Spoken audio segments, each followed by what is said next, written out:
กองประชุมใหญ่ผู้แทนครั้งที่7ขององค์คณะภาคกลุ่มใหญ่พระราธิการป้องกันความสงบได้จัดขึ้นในวันที่19 มีนาคม 2025ภายใต้การเป็นประธานของสหายพ้นจัตวาหนูจรก้อนทองดำคณะประจำภาคกระทรวงเลขาองค์คณะภาคหัวหน้ากลุ่มใหญ่พระราธิการกระทรวงป้องกันความสงบ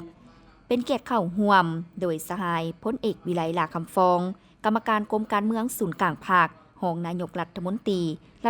กระทรวงป้องกันความสงบมีคณะภาคแขกรับเชิญและผู้แทนสมบูรณ์เข้าร่วมในกองประชุมสหายพ้นจัตวาหนูจรก้อนทองดำได้ผ่านบทรายงานการเมืองตีราคาการจัดตั้งปฏิบัติมาตีกองประชุมใหญ่ผู้แทนองค์คณะภาคกรมใหญ่พระราธิการสมัยที่6ในระยะ5 ปีผ่านมาว่าคณะภาคกรมใหญ่พระราธิการได้นำพาซี่นำด้วยหลายรูปการวิธีการเพื่อสร้างความเป็นเอกภาพและความตัดสินใจสูงเสริมขยายสติปัญญาหัวคิดประดิษฐ์สร้างความหับหูความเข้าใจเกี่ยวกับการสร้างการหันเปลี่ยนใหม่อย่างแข็งแรงลึกซึ้งและรอบด้านในการพันขยายมาตีกองประชุมใหญ่ครั้งที่11ของภาคมาตีกองประชุมใหญ่ครั้งที่5ขององค์คณะภาคกระทรวงป้องกันความสงบและมติกองประชุมใหญ่ครั้งที่6ขององค์คณะภาคกรมใหญ่พระราธิการติดพันกับการเสริมขยายความเป็นเจ้าการของบรรดากรมอ้อมข้างกรมใหญ่ในการหันเอามติกองประชุมใหญ่ขององค์คณะภาคขันเทิงเป็นแผนการและกิจกรรมอันละเอียดของตนแนะใส่เฮ็ดให้คณะภาคคณะบรรษาแต่ละคันหับหูเข้าใจและกำแน่นเนื้อในสำคัญต้นต่อ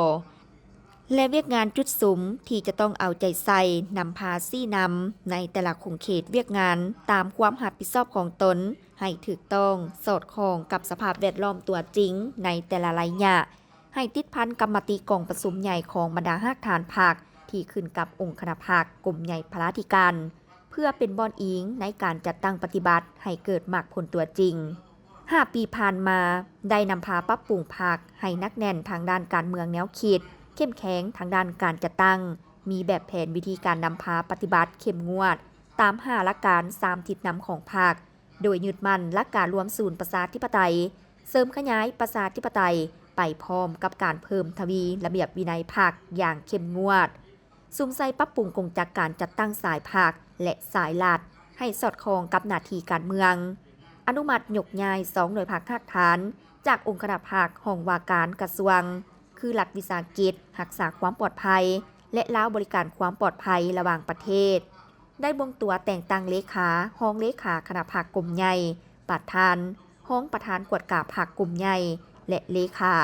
ห้องเลขาคณะภาคหักฐาน42 สหายขบวนการแข่งขันสร้างหน่วยภาคปลอดภัยเข้มแข็งนักแน่น5 ปีผ่านมาได้72 หน่วยเวียกงานจัดตั้งก่อสร้างกำลังได้อนุมัติสร้างกงจากการจัดตั้งวิทยาลัยพระราธิการกรมกองเทียบเท่าห้องสีเข้า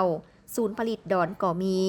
และอนุมัติยุบเลิกกองก่อสร้างซ่อมแปลงได้รับการแต่งตั้งพนักงานนำพาบรรษาขันต่างๆ179 สหาย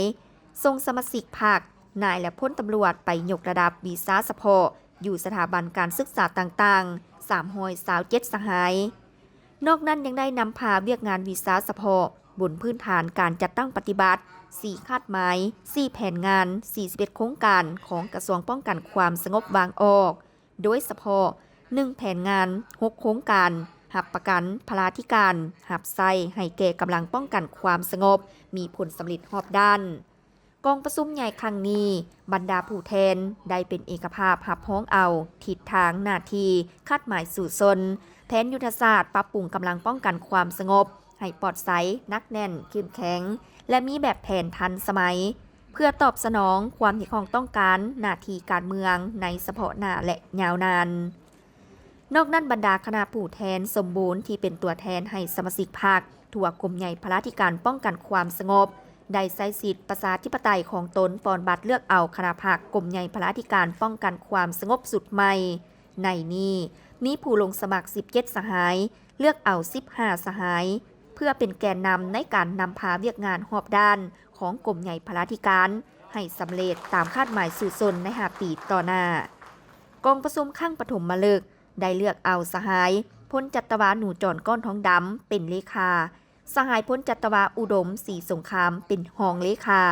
สหายพลจัตวาศรีสุวรรณท้องประเสริฐเป็นประธานกวดกาและอีก12สหายเป็นคณะ